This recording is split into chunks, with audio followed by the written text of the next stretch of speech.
So I've read over 121 money and investing books throughout my life, and these 13 underrated ones completely changed how I saw the world. And I'm pretty positive they're gonna do the same for you too. This one may be pretty well known, but it still changed how I understood wealth.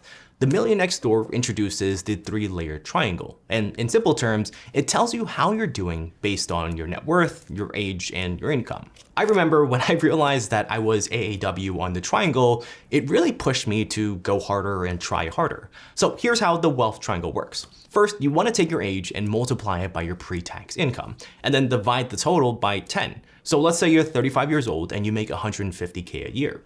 Then you want to multiply the numbers together so you get 5.25 million. And then you want to divide that by 10 and you get 525K, meaning your net worth right now should be around 525K. After that, compare it to what your net worth actually is to see where you currently fall on this triangle and where you want to go. And the psychology of money expands on this idea. This book taught me that when building wealth, what you know is less important than how you act. You see, the author introduces this concept called behavioral finance, where most people make their financial decisions based on emotion instead of logic. But the key to getting rich is being logically consistent in your actions. Like I remember before I even got into this finance space, one of my really good friends at the time, Tom, was probably one of the smartest investors that I knew. He read charts all day, he followed the news, and he probably dreamed in Excel spreadsheets. And then there was this one time when the market started to drop and Tom decided to just sell everything and started hoarding cash. And meanwhile, my cousin, who barely knows what a stock is, she just kept her automatic investments on, right? She just kept on buying index funds. And she ended up way ahead than Tom did.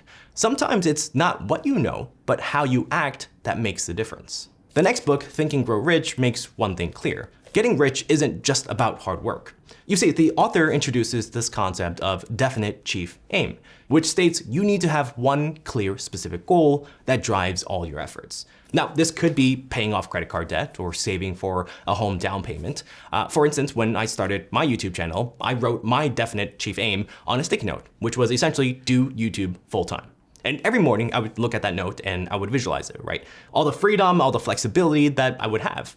And honestly, when I told my friends or some coworkers about it, they would laugh. But look who's laughing now. Once you have your definite chief aim, the author says that you need to focus on two main things. First is positive thinking. You need to believe in yourself and your goals. And second, you need to get rid of all mental barriers that you have, like self-sabotaging thoughts that can hold you back. And the next book, The Entrepreneurial Revolution, builds on this idea that success isn't just about effort and hard work. Rather, the better way is instead of doing everything yourself, where you put all the effort in, you should become more efficient by setting up systems. Essentially structured routines that lead to specific results.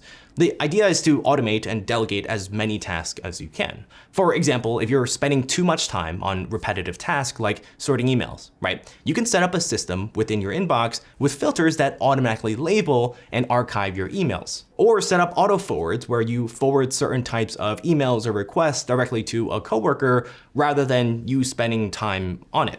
When you spend less time doing low-value work, you can focus on more valuable things that have bigger impacts. The more systems that you set up, the more you can accomplish without all the heavy lifting. So while the Entrepreneurial Revolution shows you how to be more efficient, the book Unscripted digs even deeper, questioning the entire 9-to-5 routine. The author argues that just thinking the 9-to-5 routine is your only option traps you in mediocrity.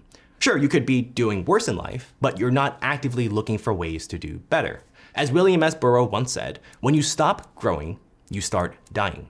But the bigger problem is a salary is one of the slowest ways to build wealth because your ability to increase it, your salary, depends on factors that are completely outside of your control, like office politics and corporate mandates, which is what everyone's two favorite things, right? The path to financial freedom starts with looking beyond a traditional salary to build wealth faster. And this could mean starting a side hustle or investing your money. And while we're all at different stages in our financial journey, there are steps that apply to everyone. Getting rich doesn't always require a lot of luck and chance. I've created a 5-question quiz that will create a personalized money plan for free for your situation that dives deep into these steps based on where you are in your journey. Again, it's completely free. You can get your personalized money plan in the description below. Next, I know a lot of you want to increase your income at your jobs. So I want to recommend a book that I think could really help called So Good They Can't Ignore You. In it, the author explores how to build a genuine path to career success and fulfillment. Instead of chasing the vague idea of following your passion, you should develop what's called a craftsman mindset. Think of it like a carpenter, right, who masters their woodworking skills. The same principle applies to your career. Focus on becoming exceptional at what you do. As your skills become more specialized, you become increasingly indispensable, which gives you more and more control and freedom in your job, in your work. The reality is when you get really, really good at something that not many people can do, you become way more valuable and employers will pay you for that skills because it's hard to find. Like in my case, when I was working in finance, I got really, really tired of doing the same boring spreadsheet reporting task over and over again. So I taught myself Python, which is a computer programming language. And I made the spreadsheets work automatically, pulled in the data and calculated and made all the reports by itself. Nobody else in my company knew how to do this. And because I could do something unique and useful, the company saw me as more valuable and I was able to demand more money. So that experience taught me the value of having a unique skill, and that's exactly what the unfair advantage gets into. You see, the author, he teaches you how to spot your unfair advantage to get ahead with this thing called the MILES framework, which stands for money, intelligence, location, education, and status. For example, let's say an engineer, right? That engineer doubts that he or she will become a successful one because they didn't attend a top-tier school, or they don't have the industry connections that other wealthy people have. But if they look through their situation through the MILES framework, they might realize that they saved enough to invest in an online engineering course where they use their money, where they have hands-on experience from personal projects because they did build stuff by themselves, that's education, and they live near a city with opportunities, that's location. So with these advantages, they can build skills, networks, and showcase their work to get ahead. For me, growing up, I was always embarrassed that we shopped with coupons, that we would only buy one pair of shoes from Payless and wouldn't get another one until there were actually holes in them. And all this really made me have like a frugal mentality, like a frugal mindset. So when I got my first job, my coworkers always made fun of me for bringing lunch for home, right? Because I was trying to save money, I was making a lot of food and bringing it to the office. While my coworkers, they DoorDash their lunches or they went out to eat, spending $10, $15. But a few years later, it was my frugal mindset that allowed me to save and invest enough money to quit my job while they were still stuck in the 9-to-5 grind. And sticking with the idea of finding a unique approach, it's the third door that teaches you how to think outside the box. You see, while most people follow paths that others have taken before, those who can really build wealth create their own path. Like I want you to imagine a nightclub with 3 ways to get in, right? One is the front door, obviously, where everyone waits in line. Number 2 is the back door, where let's just say reserved for VIPs and special guests. And the third door is where you create your own way in, like becoming friends with the bouncer or the manager or the staff. This third door represents finding creative solutions and taking risk when the usual paths aren't available. Like this one time I was at this founders networking event and I saw this really successful serial entrepreneur that I really wanted to chat with and pick his brain. But the problem was the line to talk with him was literally out the door. People were lining up to chat with him. And I didn't want to wait in line because there were a lot of other people that I wanted to meet.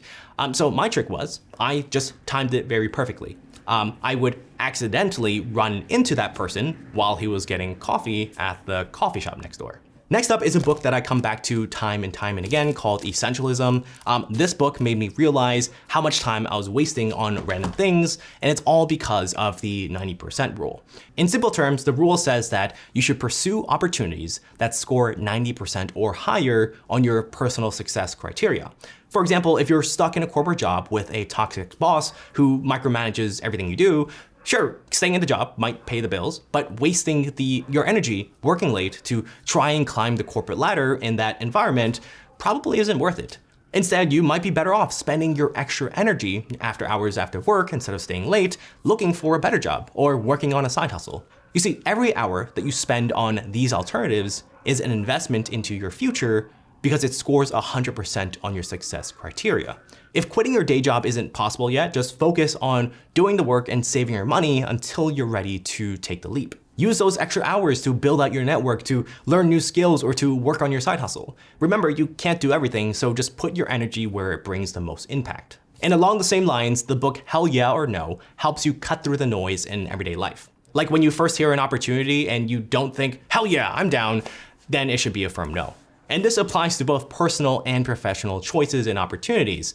And it's what has helped me maintain my mental health countless times, right? Like I used to struggle with people pleasing and making everyone happy, which led me to spend more than my budget allowed on like dinners and birthday parties, simply because I felt FOMO and I didn't want to miss out on stuff. Nowadays, I only accept invitations that genuinely excite me, making it a lot easier to say no. And surprisingly, the great thing is now I have more time and energy for myself.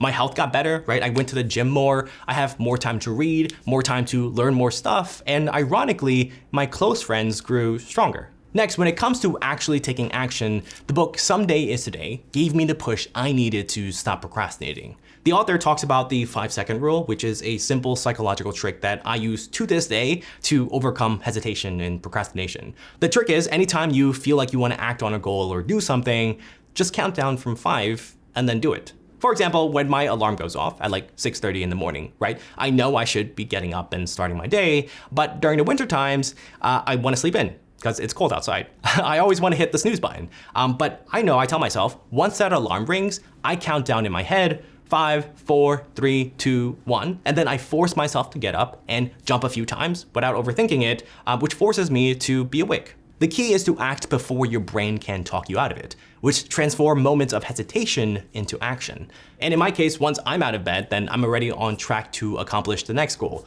like going to the gym or starting tackling my to-do list. Next is the book Start With Why. If you want to achieve financial freedom, you need to find your golden circle. And the author created this idea and used it to explain how some people achieve success while others don't. Basically, the golden circle consists of 3 concentric circles that represent 3 different layers. The author says that it's not enough to know how to achieve financial freedom or what you can do to get there. Like, these things are really important, but they're less important after to when you have an answer to why you want to do it. Like I remember when I first started my entrepreneurship journey, the workload was honestly unbearable. I was working a full-time job, and then after I came home from work, I started working on my side hustle, my businesses, and every single day, pretty much every single week, I wanted to quit. But then I would flash back, right, to my why. I would see my parents struggling with money and how I didn't want them to, or anyone that I knew, to live like that anymore. And that's really what kept me going. That was my why. Instead of just saying that I want to get rich, I needed to understand why it mattered to me. And when I realized my why, everything that I do just feels more purposeful and less like a chore. And just an extension of this, the next book, The Winner Effect, is perfect if you want to get addicted to winning. It explains how small victories actually change your brain chemistry by creating a snowball effect. Once you start winning, it becomes so much easier to keep winning because your brain starts craving that feeling. And you can apply this concept in your career or your business. Think about how small wins, like nailing a presentation or closing a deal, can give you that confidence to aim for bigger opportunities, like a promotion or starting a business or tackling new challenges. The momentum from these smaller wins and these successes push you to keep aiming higher. Like I remember when I first started posting videos, reaching 100 views excited me, right? It gave me that confidence that I could reach 1,000 views and then 10,000 views and so on. Instead of focusing on the biggest win right away, just start with more achievable, smaller wins and goals. Which leads me to something that you've got to start accepting. And it's that even if you're trying your hardest to build wealth and get rich, sometimes you still might feel like you're not doing enough. And that might be because you don't know the 5.5 biggest wealth killers. Click here to learn the 5.5 things you need to avoid doing immediately.